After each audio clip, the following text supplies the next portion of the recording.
Hi, I'm Sushant and welcome to this online tutorial by Quest. Medicine can have some very confusing terminologies.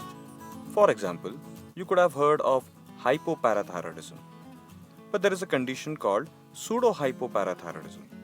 And as if that was not sufficient, you also have something called pseudo-hypoparathyroidism. In this short tutorial, let's have a closer look at these interesting but confusing terminologies. PTH is basically supposed to save calcium and excrete phosphate. That means if I have a decrease in PTH or hypoparathyroidism, that would lead to a low serum calcium and high serum phosphate. But what if I do not have a low secretion of PTH but I have a resistance to PTH? I would still see the same effect. I would see low calcium and high phosphate, but this is not because of decreased PTH but resistance to PTH, and this is known as pseudo hypoparathyroidism. As a result of this resistance, the serum PTH is usually going to be on a higher side. Now, such a resistance is going to occur at the receptor levels, especially in the kidneys. So, let us understand these receptors in a little more detail. The PTH receptor is belonging to a family known as 7 transmembrane G protein coupled receptors. Now, that's a big name. In short, I will call it GPCR. This GPCR family of receptors is associated with some proteins that helps them in transmitting the message further. One such protein is the G protein. Now, the stimulatory G protein, also known as GS protein, is further responsible for transmitting the information by formation of cyclic AMP. A defect in the alpha subunit of the GS protein, or the GS alpha, which is coded by a locus or a region in the chromosome number 20 known as GNAS, is at the heart of this matter of pseudo-hypoparathyroidism. There could be a variety of defects in GNAS. If these defects manifest in the renal proximal convoluted tubules or renal tubular cells, that would lead to features of low calcium and high phosphate. Basically, it would lead to resistance to PTH and would be known as pseudo-hypoparathyroidism. But if these features are seen in other body cells, then patients could have features like short stature, short metacarpals or associated brachydactyly, round faces, or abnormal areas of tissue calcification. Together, these clinical features are known as Albright's hereditary osteodystrophy or AHO. The commonest type of pseudo-hypoparathyroidism is PHP1A, and PHP1A has both of these effects.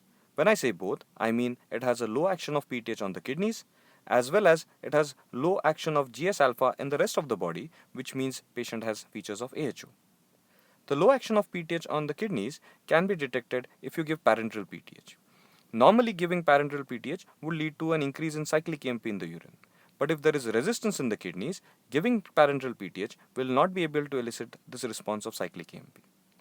And the low level of GS alpha subunits can be detected in the body if you look at other tissues like RBCs.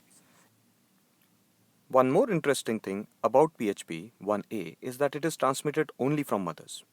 Now, to understand why that is so, we need to understand this wonderful phenomena known as genetic imprinting. Imprinting basically means that one of the allele is going to be silenced, or in other words, only one of the allele is going to be expressed. It so happens that in all of us, in the renal cortices, for GNAS, the paternal allele is silenced or imprinted. So let us say a person gets an abnormal allele or an abnormal locus from the father. It would basically not be expressed in the kidneys. That means calcium and phosphate would remain normal. But if another person is to get this allele from the mother, then it would be expressed in the kidney. That means PHP1A would be happening only if you get an abnormal allele from the mother. But for those who got this allele from the father, the kidneys were safeguarded. But remember, imprinting is tissue specific. It would happen in the kidneys, but it does not happen in other tissues. That means this abnormal GNAS would get expressed in other tissues and the patient can still have the features of AHO. So you could have a person who has features of AHO without having the features of low calcium and high phosphate. This condition looks like PHP but does not have features of hypoparathyroidism. This is called pseudo-hypoparathyroidism. For a patient of pseudo-hypoparathyroidism, the urinary cyclic AMP will essentially remain normal. But if I look at their RBCs, the GS alpha will be low. It's very important to understand PHP1A is when the allele comes from mother and pseudo-hypoparathyroidism is when the allele comes from the father. Now, there can be some other less commoner types of pseudo-hypoparathyroidism. The PHP1A is what we have already discussed. The PHP1B is something where a patient could have microdeletions in the GNAS locus.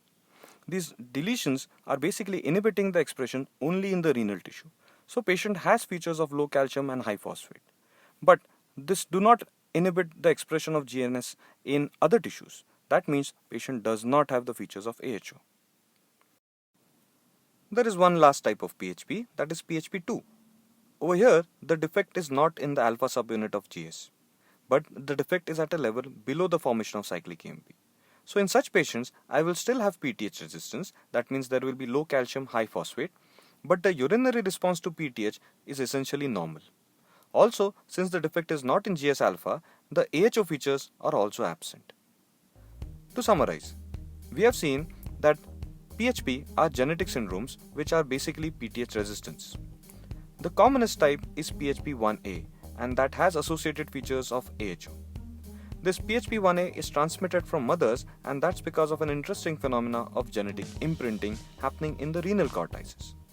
But if I have a patient who has AHO without having PTH resistance, that is called pseudo-hypoparathyroidism. Also, if I have PTH resistance limited only to kidneys, but there is no AHO features, that would be called PHP1B. And finally, if I have PTH resistance below the level of cyclic AMP, such that only kidneys are affected, but there is a normal urinary response to PTH with no AHO, that situation is PHP2. If you have any questions on this, feel free to discuss with me on the Quest tab. Thank you so much, and Jai Hind.